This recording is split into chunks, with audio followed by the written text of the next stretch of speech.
Welcome back, Troglodytes, to another edition of Trogly's Guitars. Today we have a 2011 Nighthawk Studio in kind of this really cool Pelham blue color. I wasn't thinking too much of this guitar when I got it. I just thought, I've always wanted to try one of these Nighthawk slash Blueshawk type things that they introduced in the 90s, because I've just never had one for some reason. And I've got to say, I'm pretty impressed with this. Even though this isn't one of the original ones, I think this is a very versatile guitar at a very, comparatively low price point. These sell for about the same as a Les Paul Studio, maybe a little bit more. But what do you get instead of, your traditional Les Paul things? You still get your double humbuckers, which I think are better. It's actually a Burstbucker 1 and 2 in here. I was surprised by that. Those are some pretty nice pickups. But you kind of have a Telly-styled three-way switch here. I almost wish they just would have went with a traditional three-way, but it's probably cheaper to make them like that.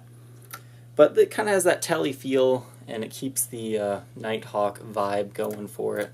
So this is a three-way switch, not a five-way. I'm sure you could probably wire a five-way in somehow. But you've got a master volume, a master tone, and your tone kind of doubles as a coil tap here. So you have 3 positions here, but each of these positions actually have 2, so it's like 6 different sounds all built in one cool guitar. Something else that differs from a studio is this is, a real lacquered finish, nitro. A real Pelham blue. This will age to green the more it yellows. And you also get a sweet mother of pearl Gibson logo, which most studios do not get. So really, bang for the buck wise, these are very similar to a Les Paul in shape. They've just got a little bit more of a sharper horn there. And they've got a belly cutaway here, which I love. I mean, they're string through, so you don't really have the bridge tailpiece typical setup. But if you're a Fender person, trying to bridge the gap into the Gibson world, I think these are fantastic for the money. A great entry-level guitar. Now they do have fancier ones here that have the not dot inlays, but fancier inlays, the parallelogram inlays. But really, I think the dot inlays work for this. It's kind of similar to a vintage special or a 335. The dots work when you have binding on the side of the neck. They just, for some reason, they look a little bit more fancy. So enough about the guitar. Let's take a look at the condition here. The headstock's in good shape. You have your typical crown logo. I like to call it the frog because I see 2 little arms there, the head and then the body. Looks like it's ready to jump. And you got the Gibson logo. I mean, you've got some very light smudges and, not too much wear on this one, really. That's just a residue from my finger because I was touching it. So you could probably clean it up and make this guitar look pretty good. You got a Rosewood Fretboard on this one. Frets show very minor wear, if any. It's good shape overall. It's really a nice player. It's set up very well. I was surprised at how easy this thing is to play.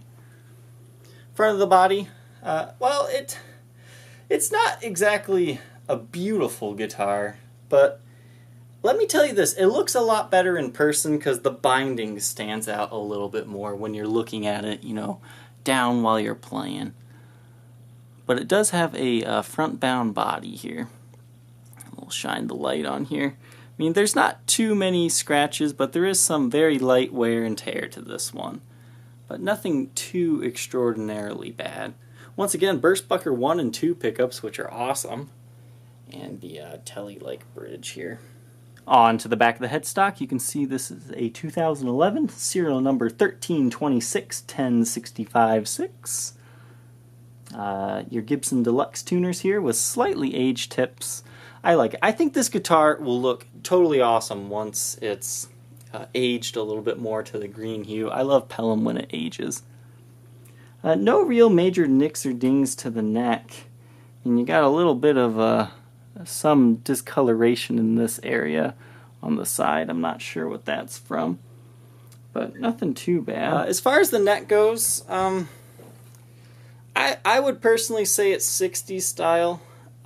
It's got a little bit more to it. It's definitely not 50s in my opinion, but it'd probably be more comfortably described as like a medium profile. So it's not really your slim 60s or your huge 50s. So I think it'd be comfortable for pretty much anyone to play. Back of the guitar shows very light wear, some light scratches and whatnot, but once again, nothing too bad. The seller, to me, said that it was mint condition. There's a little bit wrong with it, and we'll definitely go over it here. And it's starting on the sides here. If I can get it in the light just right, you can see that the finish is kind of cracked around the body. I guess there's a decent sized ding. That's probably the worst ding. But right here is a crack in the finish. And you kind of see that around the entire body here along the binding. It must have been sprayed too thick. I mean, this is not in the wood or anything, but you can kind of see what I'm talking about better here. You can kind of get your nail in it, but not really. I don't think it'll really spread or anything like chip as long as you don't pick away at it. But it's definitely there. It's most prominent towards the bottom of the body there. But it is there, and I want you to know about it. But it's not too bad. You've kind of got some on the other side here as well. Just assume that there's a little crack following the binding all over the guitar. It's just kind of poor quality craftsmanship there as far as the finish goes, but nothing to worry structurally. So, Les Paul Studio versus one of these. I'd probably go with one of these. They're not exactly traditional, but they're kind of like a blend of the best of both worlds kind of deal going on. So you can get your humbucker vibes, your traditional Gibson sound, and you can split the coil to kind of get the Fender-esque tones. There's also a little one of those finish splits kind of right here. You really can't feel that one too bad, but it is there. So this finish is very prone to that cracking. Something else the Nighthawk has going for it is they're lighter than a Les Paul Studio at 6 pounds 15.4 ounces, so just under 7 pounds. Very lightweight, feels pretty good though. This Blue Hawk will come in a non-original case. It's not really a perfect fit, but hey, a case is a case. I mean, if you'd rather have a gig bag, I can probably scrounge around and find a gig bag for it, but I'll take the case any day over a gig bag. It's just kind of a bonus. It's pretty much a new shape. You've got some light wear. The guitar does fit in it, but as I said, it kind of slides around. Kind of show you what I mean. Like, it'll slide up and down for a good little bit. Side to side, it's pretty well secured. As you can see, I'm moving it here. So it's not a perfect case, but a case is a case, and I'll pack you some extra bubble wrap if you want to keep it in there, but it'll definitely keep it safe for transit. We will be demoing today through a Marshall JMP 1C 1-watt amplifier.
interested in being the next owner of this gorgeous 2011 Gibson Nighthawk Pelham Blue Studio, feel free to contact me on my Facebook page, facebook.com/Troglys, Trogoys.